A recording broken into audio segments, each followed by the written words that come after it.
Hi, this is Breathe California TV. My name's Terry Trumbull. I'm a volunteer working for Breathe California. We put on this show once a week. Breathe California is the lung health organization for California. Just here in Santa Clara County, we helped 150,000 people with breathing difficulty. Many of us don't have problems with our health of our lungs, but roughly 40% of our population does, whether they be old or young, or asthma or allergies. Most of the time we focus this program on preventing damage to your lungs, but today we're going to do two things. We're going to see a video by the State Air Resources Board on health effects of air pollution, and then we're going to talk with Mary Yang, a volunteer for Breathe California, about the work she's doing for them. So we'll see you back in 30 seconds.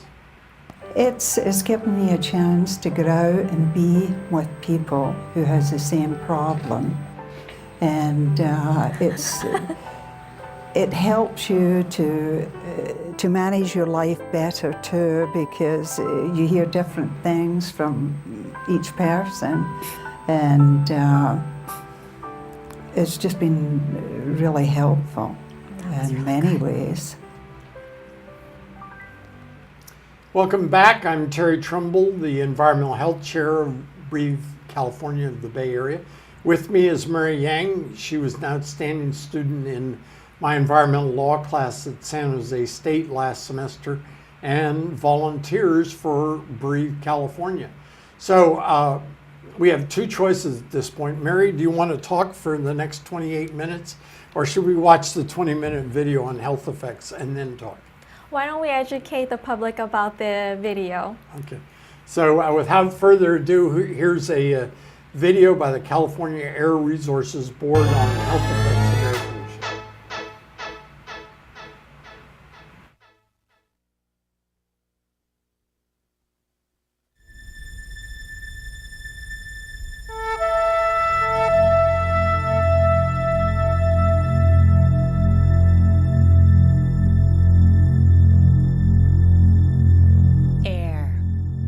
We breathe air to live.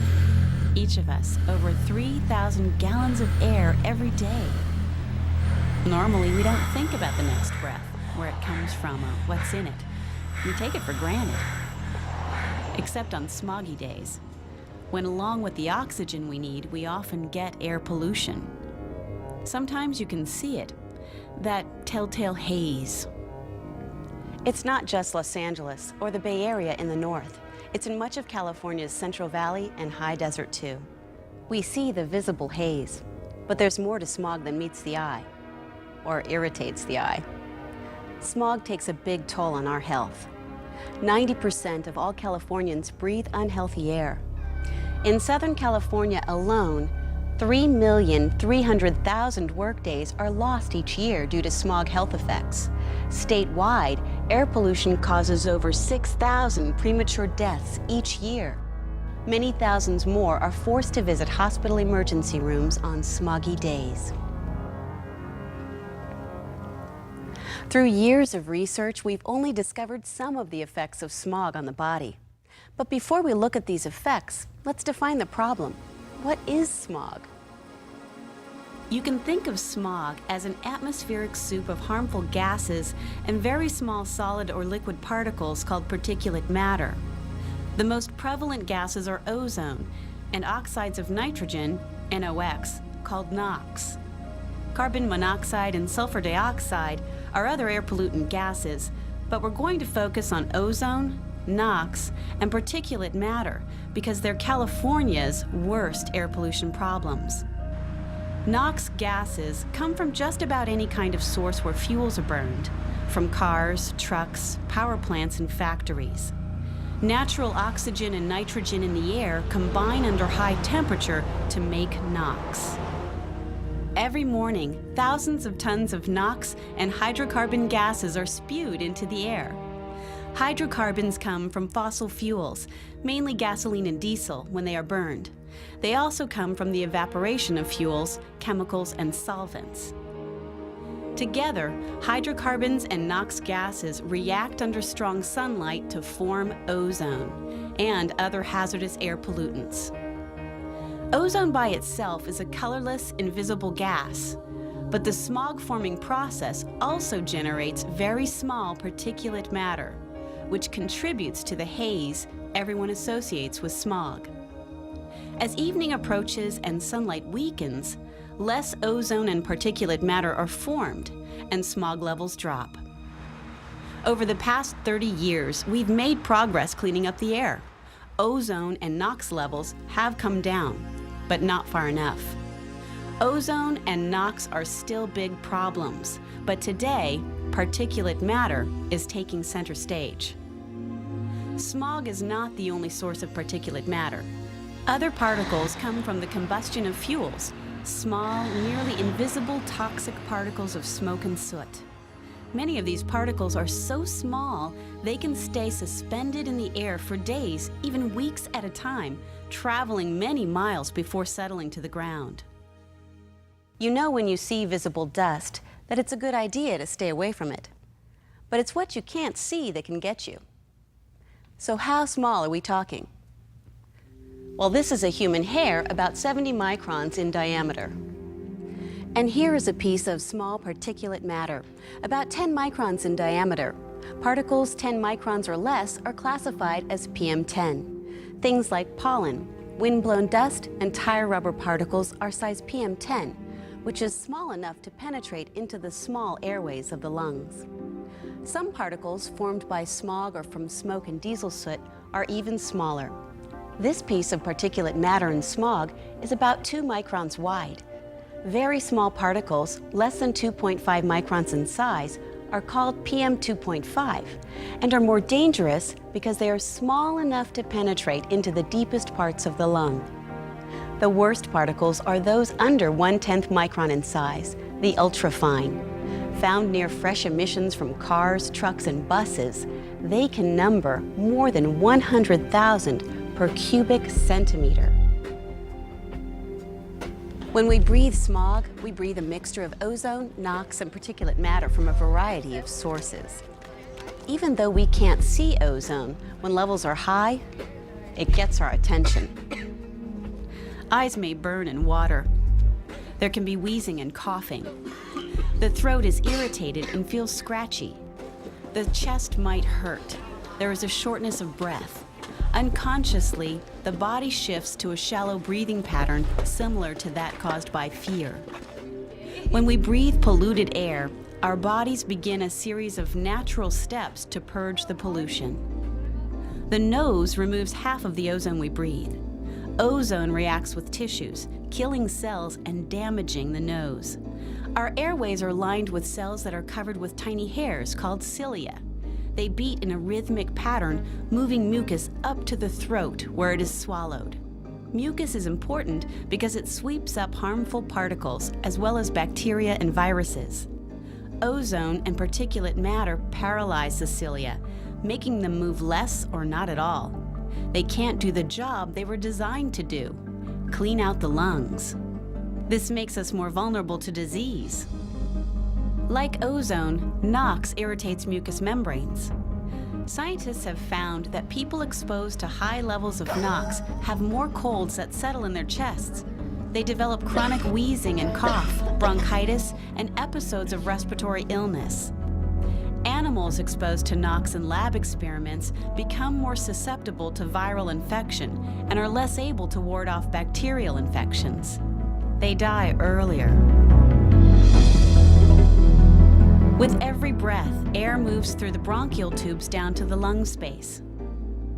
Deep in the lung are tiny sacs called alveoli, where oxygen is transferred to the blood and waste carbon dioxide is removed. An average adult lung has 300 million alveoli. If they were to spread out, they would have a surface area of 600 to 900 square feet. PM2.5 sized particles sneak past fine hairs in the nose and cilia in the respiratory tract to penetrate deep into the lungs, reaching the alveoli. Here, special cells called macrophages roam around eating up particles, bacteria, and viruses. But smog can damage the macrophages, and they can't do their job. Scientists are also finding that there is a link between fine particulate matter air pollution and heart attacks, even sudden heart failure resulting in death. Here's a comparison. This is a healthy open airway, and this is what an airway on smog looks like. Inflammation swells the tissue, restricting airflow. This is not good. Ozone damages the delicate, thin-walled cells in the alveoli. Within a few days, damaged cells are replaced, much like the way skin peels after a sunburn. Laboratory tests show that healthy people breathing smog can lose up to half their breathing capacity.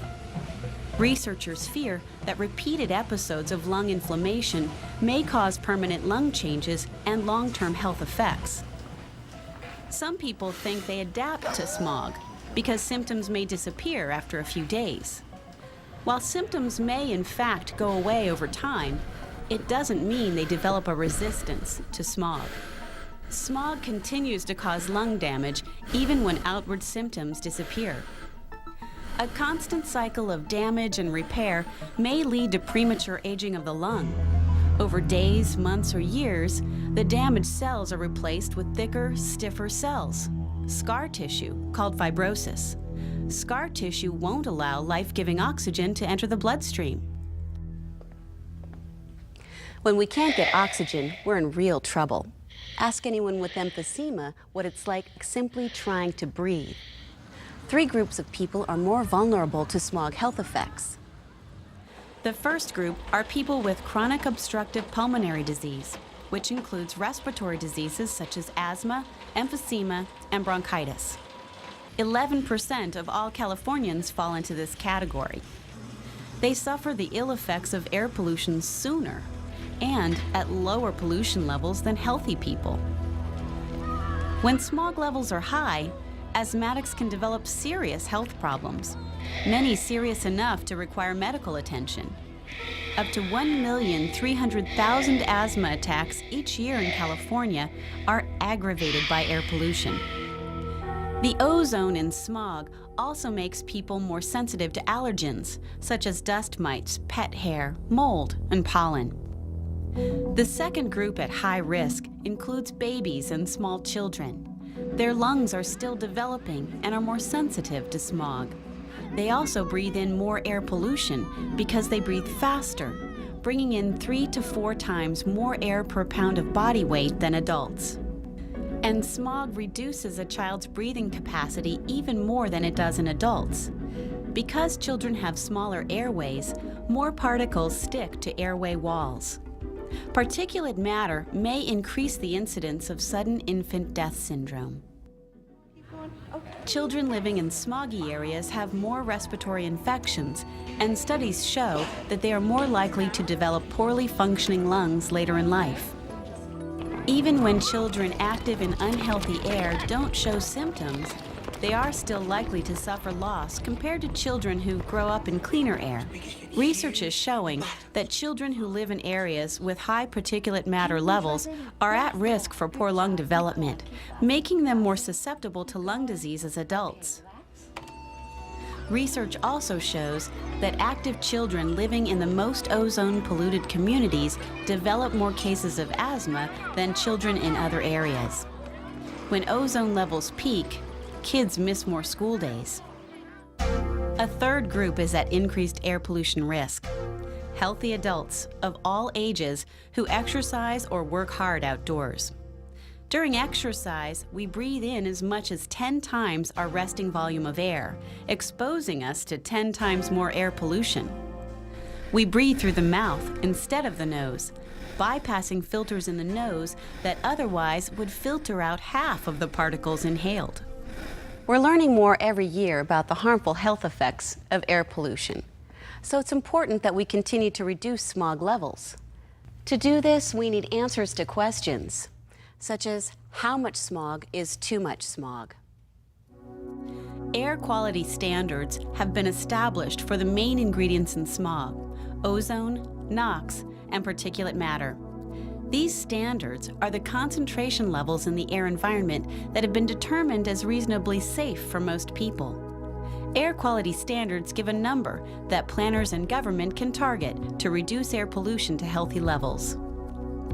Hundreds of air pollution monitoring stations are spread across California, continuously monitoring the air, recording air pollution levels. Air quality agencies use the data to see if air quality standards are being achieved. How can people find out about air pollution levels where they live? Well, there's a simple way. The Air Quality Index, or AQI, gives people a gauge of air pollution severity where they live and work. The AQI takes into account levels of ozone and sometimes other air pollutants. Readings of 0 to 50 indicate good air quality. 50 to 100 is moderate.